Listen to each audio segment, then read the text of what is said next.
and then I was The Conversation, and I thought this film is right up there with those classics, and it's very rarely talked about. It's pretty underrated, The Conversation, and that kind of made me sad. And if you see, even grammatically, that scene is very different from how the rest of the film is shot.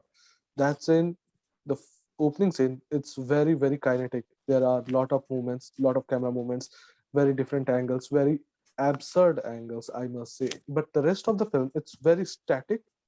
It's very the angles are very formal. It's the compositions are very formal.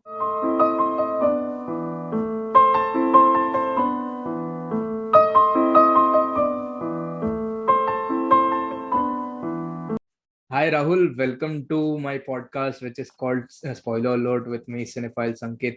So Rahul, in this episode, we are discussing one of your all-time favorite films, which is called The Conversation, which is written and directed by Francis Ford Coppola, and which stars Gene Hackman and John Cazale and Robert Duvall and even yeah, Harrison Ford. Harrison Ford. Yeah, exactly. I knew him from Han Solo, but yeah, it's Yeah. his real name is Harrison Ford. So first of all, Rahul, how are you? And please, first of all, introduce yourself, and then introduce this great film. Yeah, I am good, and thank you for having me again on your podcast. And yes, I am Rahul, and I think I'll say that I am a cinephile. Firstly, I'm a cinephile. I'm a huge cinephile, and especially I am a lover of American films, especially 70s American films. And I am also aspiring to be a filmmaker. So I have made a documentary that you already gave a shout out on your last episode, and I have also shot a short fiction film recently on which I worked as a cinematographer. So, moving on about the film, yes. So, The Conversation is a 1974 film. It's, as you said, directed by Francis Ford Coppola, and it was like one of the two films that was inspired from Antonioni's Blow Up. So that's there. But this film is about Harry Cole, who is into surveillance business, and to put it simply, he's a bugger, probably the best bugger in New York. So it's his story. So he is in the business of conversation, and one such conversation ignites the guilt trip in him, and what follows is the film is all about. Okay.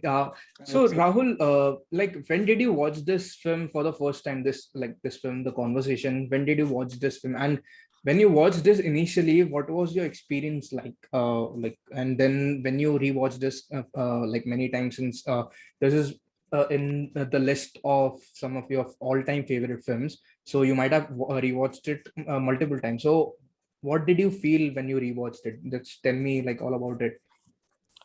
Yeah. So the thing is, I watched it uh, during 2015. That was the phase when like I was having a birth as a cinephile. I was on a spree of 70s film because the two films that influenced me most at the time were Taxi Driver, Scorsese's Taxi Driver, and The Godfather.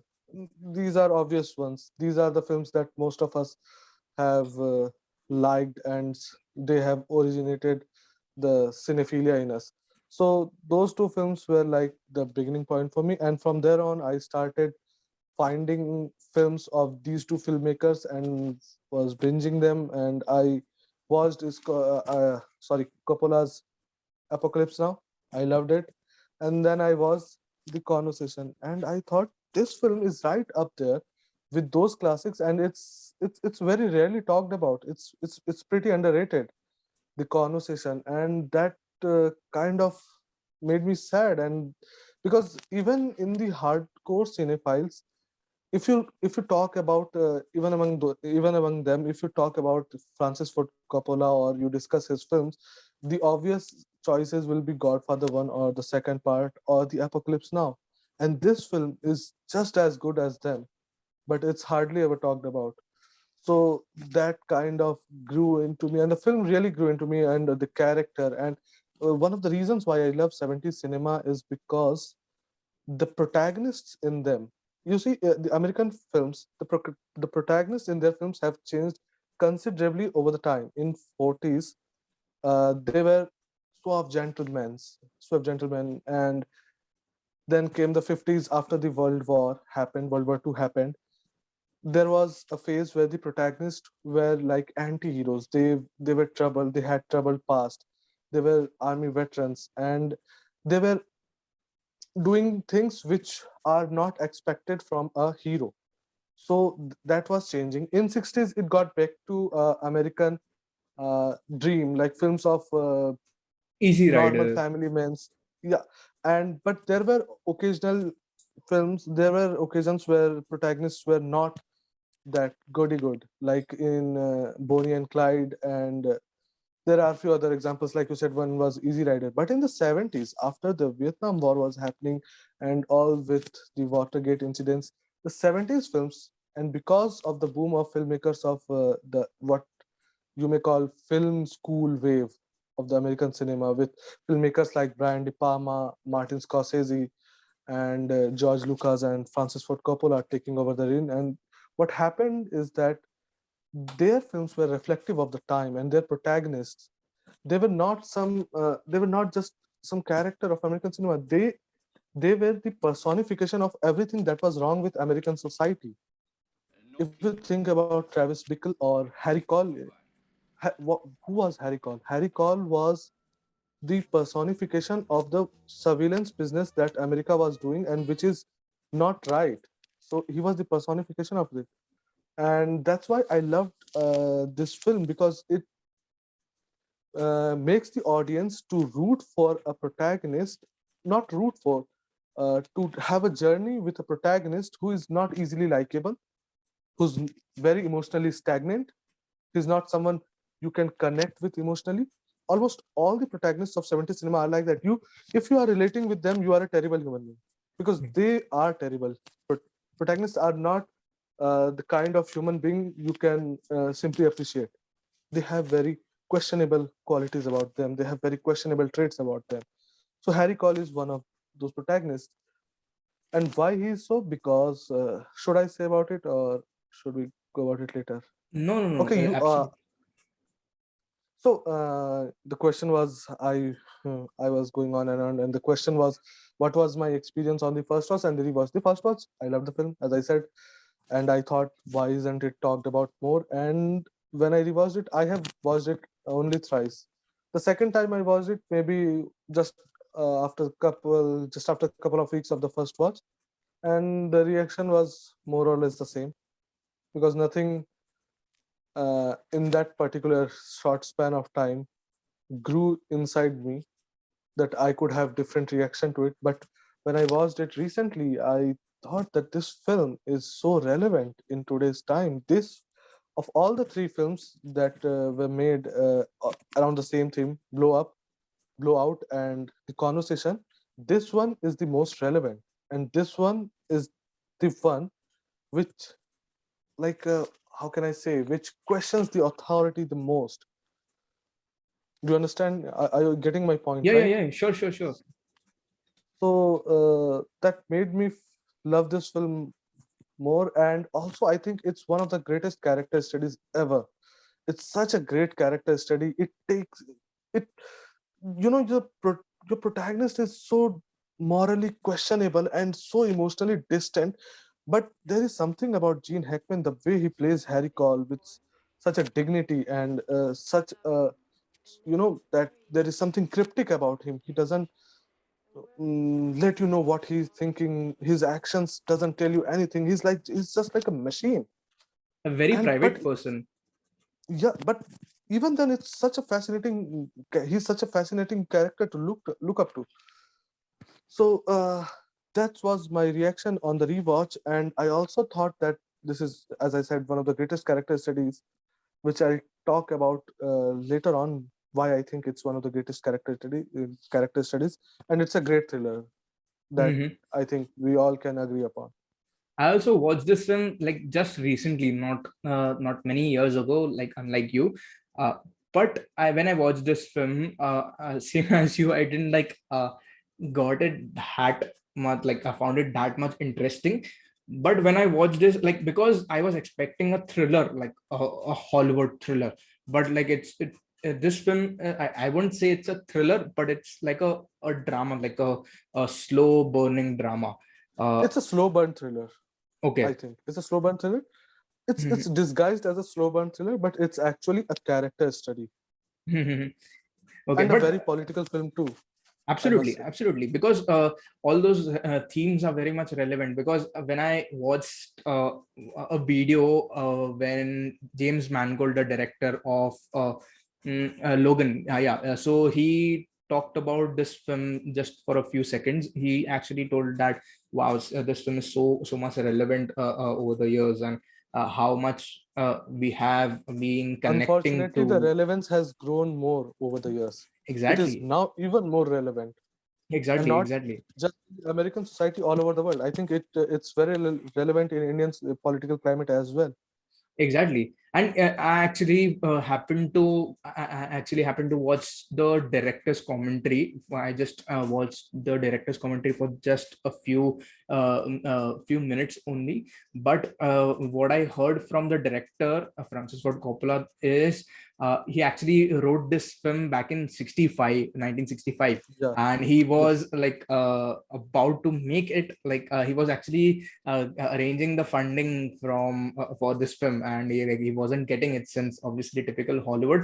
But like he was trying to get the funding from outside of Hollywood, outside of the United States as well. Like he was in talks with the producers behind Dr. Zhivago and many other as well. But like he wasn't getting the funding. So what he did was he reached out to Paramount Studios, and then he made a deal with Paramount that he will write and direct this film called The Godfather.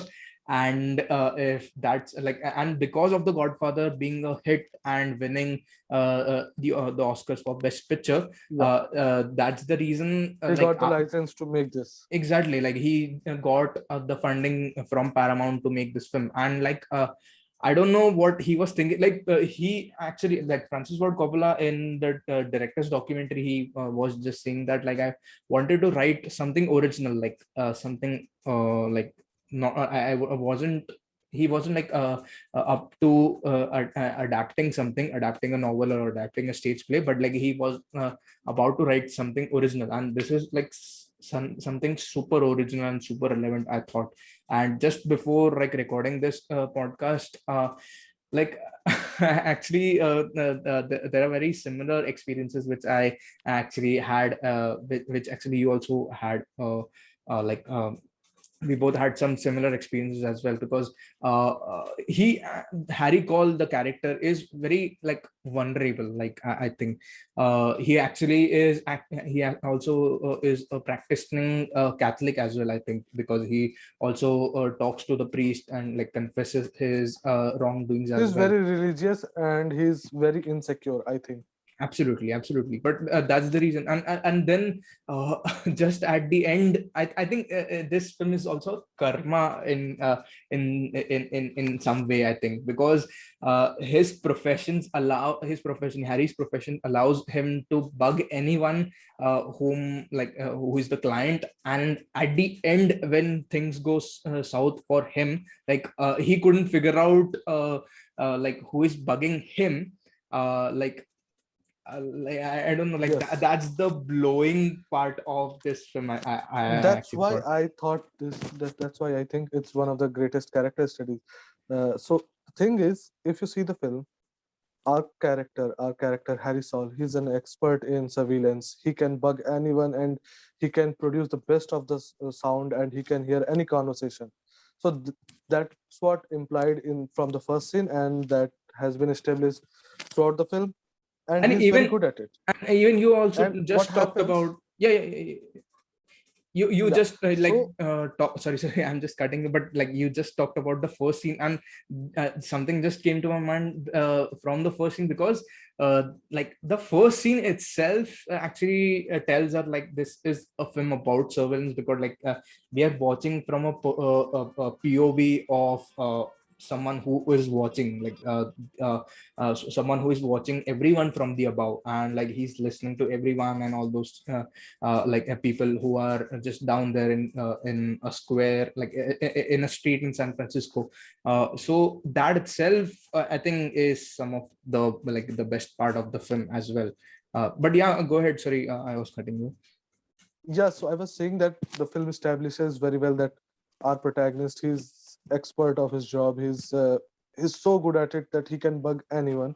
He can produce the best of the sound of any conversation he records.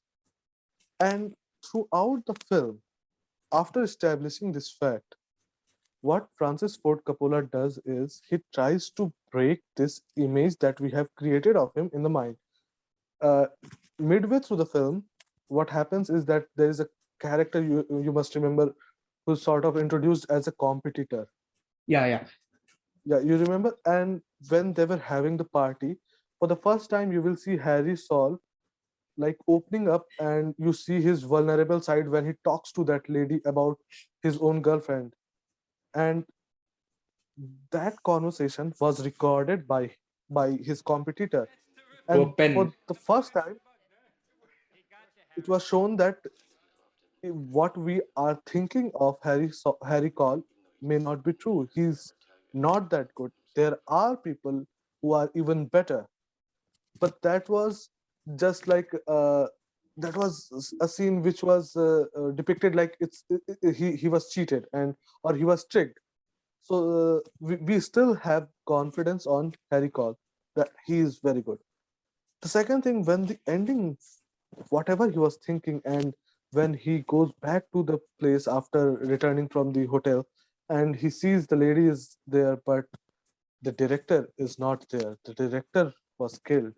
So in that moment, he realized that the whole conversation he misunderstood, and this was a big misunderstanding on his part.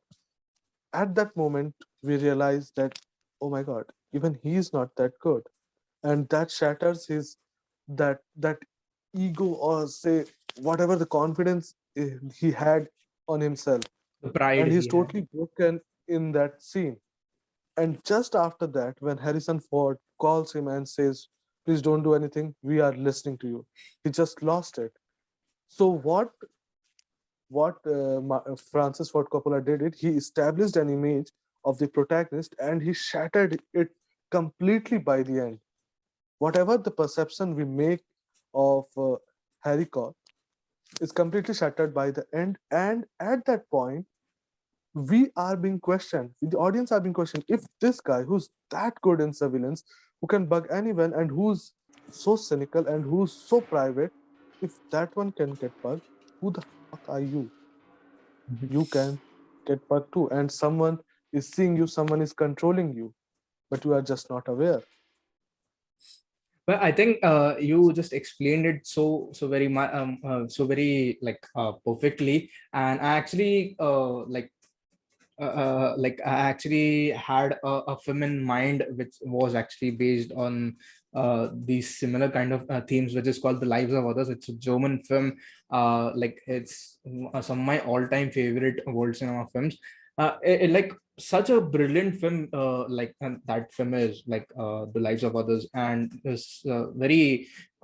Like very much relevant and very much related to that this film, the conversation, because in that film as well, the guy who is the East German spy, not like not spy, I would say, but yeah, the East German officer who is listening to people who are like the against the ideologies of East Germany, and like he's just reporting all that stuff. So we can like see how the character evolves in that film as well.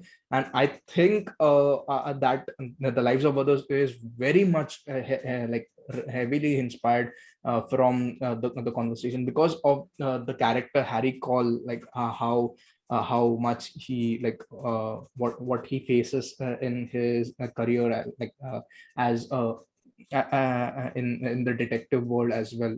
And even I would like to say that like just recently I watched this film called Thelma, which is like a Norwegian film, which is directed by the director of The Worst Person in the World. I couldn't remember the director's name.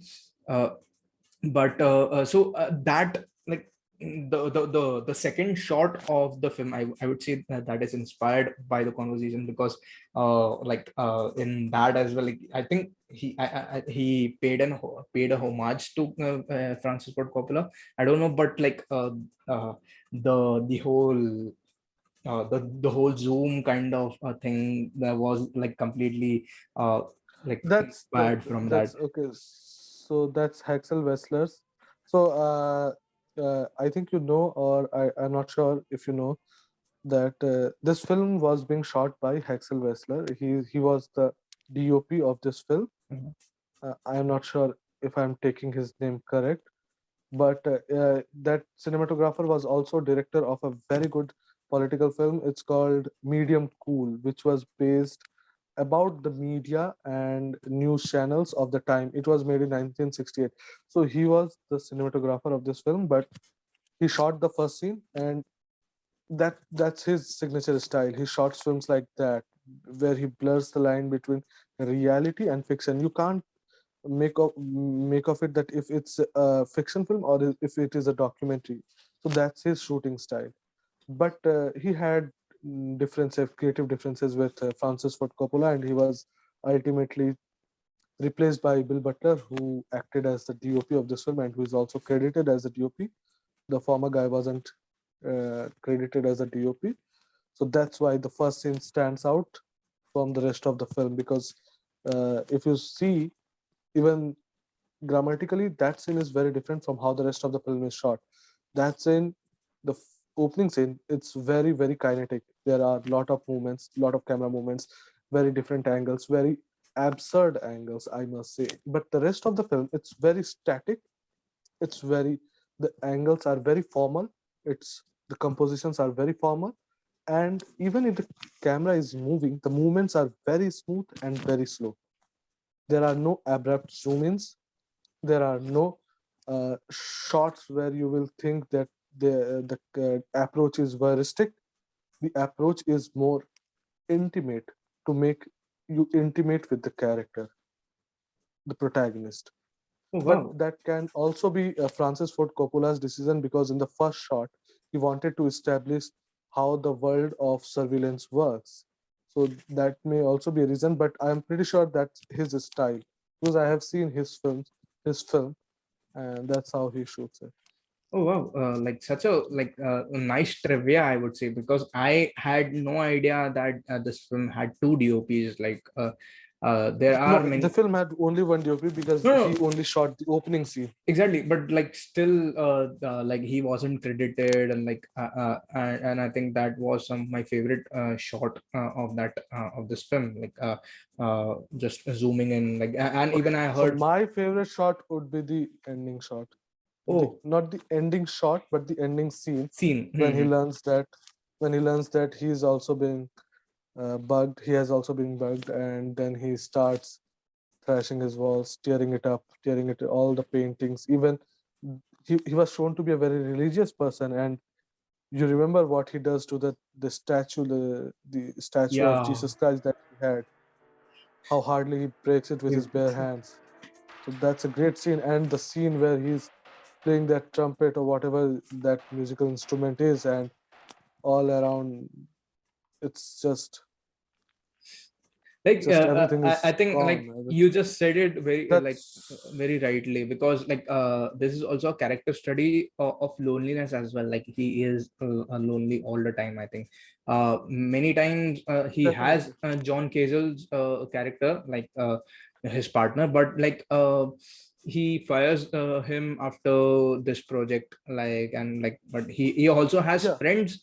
He is happy, but still like he is like equally unhappy as well, from his kind of job and all that stuff. yeah. That's why I think no Harry Cole is very complex character. His guilt and his the pretension to be emotionless are so interconnected that the loneliness is enforced by on himself by him only. He can be social, but he's antisocial by choice. He's so cynical because he's so good in his business. He sees that he can bug anyone. He can uh, listen to anyone's conversation, deepest things, darkest things. He can listen to anyone's deepest and darkest things. That has made him cynical and very nihilistic person. He's not trying to open up with anyone.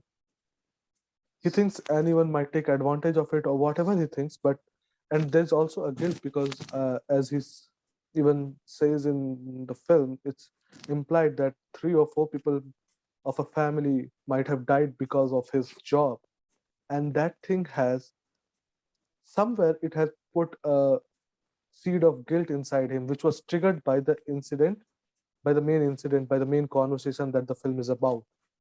So his guilt and his the pretension to be emotionless so that he can be good in his job, both of them had resulted in him being so lonely and so cynical and so suspicious of everything. You see how he when he goes to meet his girlfriend, how he opens his her door, how he addresses her, and even she knows that he's a very secretive person and he's a very suspicious person, and everyone around him knows that, and that's his personality because of his guilt and that pretension to be like emotionless. But Rahul, can you think of any other characters as well, like which like where there's a character you mentioned, Travis Bickle from Taxi Driver, but there are like are there any films which are a great character studies, not just from the 70s, but like any other decades as well, There are like many. There are many. just If like tell a if few. like the greatest character study of 21st century would be There Will Be Blood of Daniel Plainview, in which Daniel Day Lewis plays the lead character. It's such a great character study. It's it- it's it's just epic.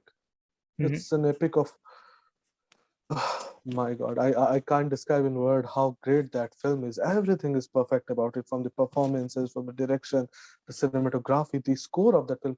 And talking about score, the score of the conversation is so eerie and so creepy. It's like someone told me that it's like someone is falling, but he just didn't touch the ground. The feeling when you are falling, but you don't actually fall. You remember that 2 3 seconds of that nervousness and the fear. That's what this music creates.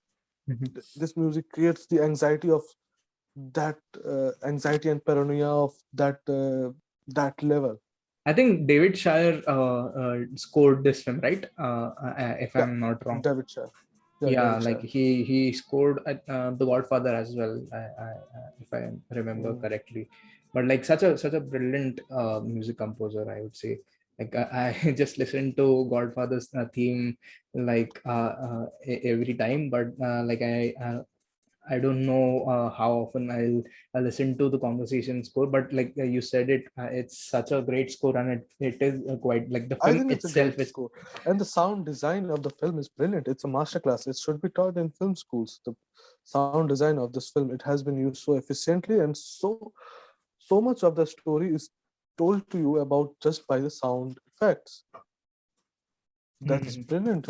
I have very rarely seen sound is being given so much importance over the images in any industry, not just in Hollywood or Bollywood.